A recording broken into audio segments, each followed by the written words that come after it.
The protection of the cultural and natural heritage of Haleakala National Park received a much-needed boost today with the announcement of a partnership that will help to sustain and protect the East Maui watersheds.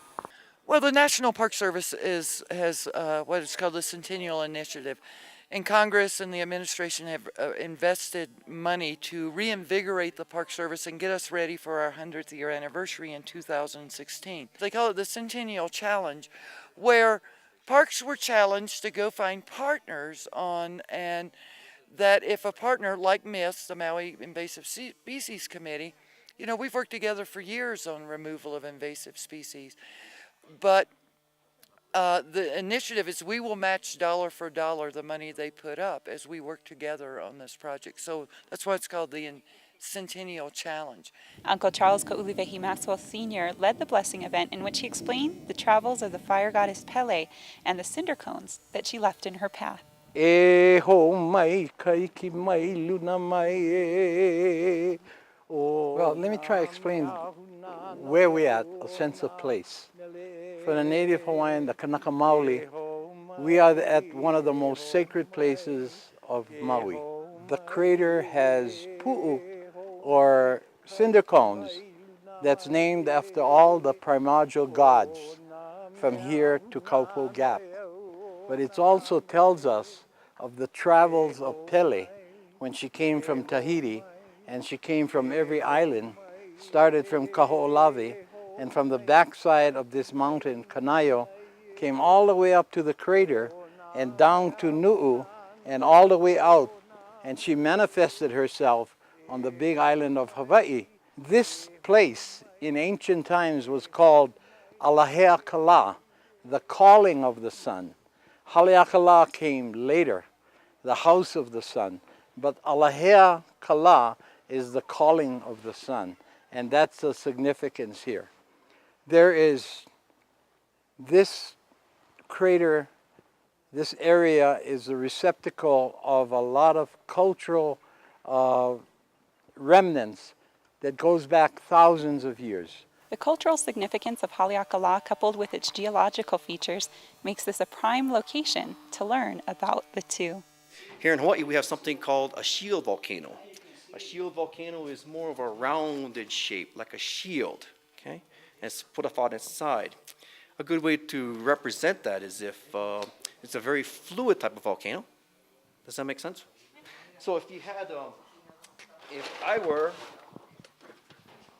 to represent the flow, the lava flow of a volcano, if you use your power of imagination, this represents most volcanoes, a composite volcano composed of various chemicals again. But because it's so thick, I'm trying to illustrate viscosity. Because it's so thick, it has a tendency to hold back gases. And we all know what it's like when you hold back gas, it's gonna come out, okay? Hawaii's volcanoes are quite different. We're very fluid, like this here. Although it's not very fluid today, it's kind of cold. It's cold. Yeah, but Hawaii's volcanoes are very fluid. So as you can see, it's not composed of different materials that hold back gases. They tend to vent more. So we have a lot of ridge lines created by a lot of small eruptive zones rather than one big explosive eruption like at Mount St. Helens, okay? But what that also creates is a series of cinder cones. The ahinahina, or Hawaiian silver sword, is a unique plant to the summit of Haleakala.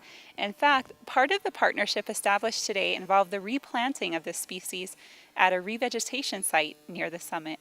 We're going to be out planting several different silver swords here at the summit. We do it around the visitor centers, out into the park. We have several that we planters up in the summit area and here at the visitor center so that people can actually see the plant. We actually have a nursery program that creates and gets those seeds out. So it's part of an ongoing project. You know, I noticed that some of the silver swords, they have flowers on them. Does that happen once a year, or how does that work? The plant actually grows and grows, and then it flowers once in its life, and then it puts all the seeds out, and then it dies. So in the nursery, we can get them up to 10 and 20 years, and it'll do that. In the wild, it could be up to 50 years. So it's just a one-shot deal, but when it does it, it puts out all kinds of beautiful purple flowers that look just like sunflowers, and that's what it's in. It's in the sunflower family.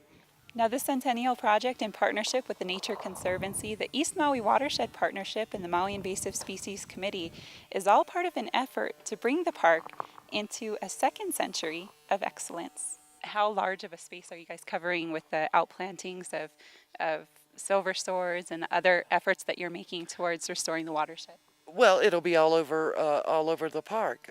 So that's about 34,000 acres. It's a 2-year project. So MISC has put up, will be investing 600,000, and the National Park Service will be matching that with 500,000.